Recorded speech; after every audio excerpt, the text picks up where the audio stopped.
हा तो गड ज्याने स्वराज्याच्या इतिहासाला साक्ष दिली.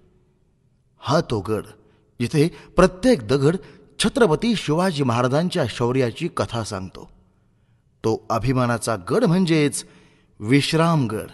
13 सप्टेंबर 2025 रोजी आपला मावळा परिवाराची 7वी मोहीम या गडावर पार पडली. लोकनेते खासदार निलेशजी लंके यांच्या नेतृत्वाखाली हजारो स्वयंसेवक गड संवर्धनासाठी एकत्र जमले.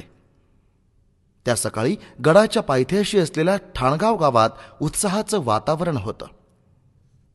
लोकनेते खासदार निलेशजी लंके आणि स्वयंसेवक गावात पोहोचताच शाळेतील विद्यार्थ्यांनी ढोल ताशा लेझीम व झांज पथकाच्या गजरात त्यांचं स्वागत केलं. विद्यार्थिनींनी ओवाळून औक्षण केलं. संपूर्ण गाव उत्साहाने दुमदुमून गेलं. यानंतर सर्वजण गडाच्या पायथ्याशी बेस कॅम्पला जमले.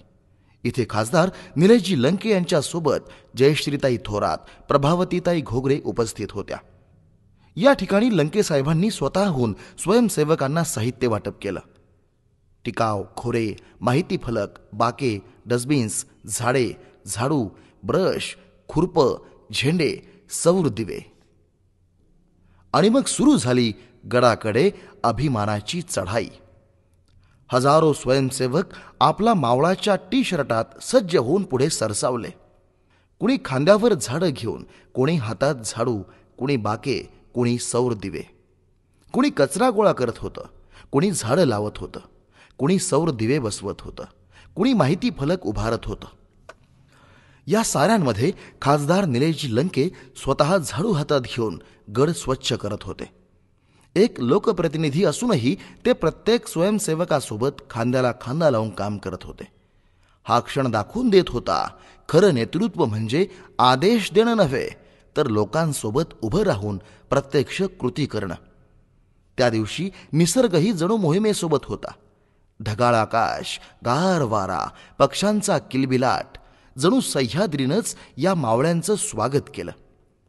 गडाच्या शिखरावर पोहोचल्यावर लोकनेते निलेशजी लंके, जयश्रीताई थोरात, प्रभावतीताई घोगरे यांनी शिवमंदिरात दर्शन घेतलं आणि छत्रपती शिवाजी महाराजांच्या पुतळ्यास हार अर्पण करून आशीर्वाद घेतले. त्यानंतर हजारो स्वयंसेवकांनी एक सुरात जिजाऊ वंदना व गड किल्ले स्वच्छता शपथ घेतली गेली. जयश्रीताई थोरात आणि प्रभावतीताई घोगरे यांनी आपलं मनोगत व्यक्त करून या उपक्रमाचं भरभरून कौतुक केलं. गड दुमदुमला. जय भवानी, जय जिजाऊ, जय शिवराय या घोषणांनी. यानंतर नृत्य दर्पण भरतनाट्यम अकॅडमीच्या कलाकारांनी छत्रपती शिवाजी महाराजांवरील अभंग व गाण्यांवर सादर केलेला अप्रतिम नृत्य प्रयोग सादर केला.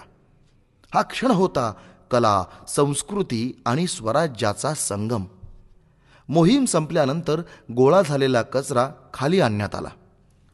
थकवा होता, पण त्याहून मोठं समाधान आणि अभिमान प्रत्येकाच्या मनात होता.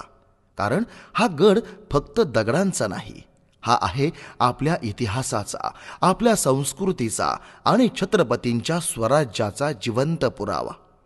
आणि म्हणूनच प्रत्येक स्वयंसेवक ठामपणे म्हणतो, छत्रपती शिवाजी महाराजांचा गड हीच आमची शान आणि त्यांचं जतन करणं हीच आपली जबाबदारी.